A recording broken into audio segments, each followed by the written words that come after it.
সুপ্রিয় দর্শক বন্ধুরা, আপনারা কেমন আছেন? আশা করি আপনারা সবাই ভালো আছেন। তো চলে আসলাম ফরিদপুর জেলার বিখ্যাত গ্রাম ইসলামপুর গ্রামের মাঠে। তো আমরা এই যে পালং শাক বুনেছি আজকে। পালং শাকের বয়স আজকে 20 দিন। তো কিছু আগাছা হয়েছে, ঘাস পাতা, এগুলো উঠাই দিলে।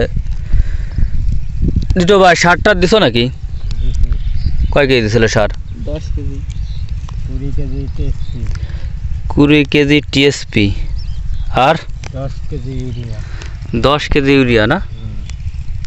আর কিছুই না? সালফার 2 কেজি সালফার 2 কেজি ওই দামিটা।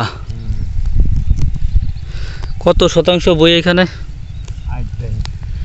8 বাই তো লোক 20 কেজি টিএসপি, সালফার 2 কেজি আর ডিআইবি না? DIB 10 KG. আরে ভাই ইউরিয়া 10 কেজি। গরুদিন 1 কেজি। গরুদিনও দিছো না? আমাকে দিয়ে চাচাই। তো মাশাআল্লাহ পালং শাক সেরকম তো জ্বালায় নাই, ভালো কিন্তু একটা জ্বালাইছে। আরো জ্বালাবি? ওই যে ছোট ছোট দেয়া যায়। হ্যাঁ হ্যাঁ, এটা জ্বালাইতেছে না? তো দর্শক বন্ধুরা, আপনারা এই মুহূর্তে এরপরে তো আলু পেঁয়াজ লাগাবে নাকি?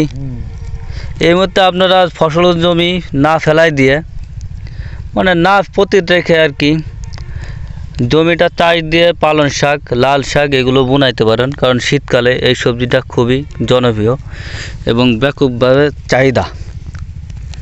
তো আপনারা পালং শাকটা চাষ করতে পারেন।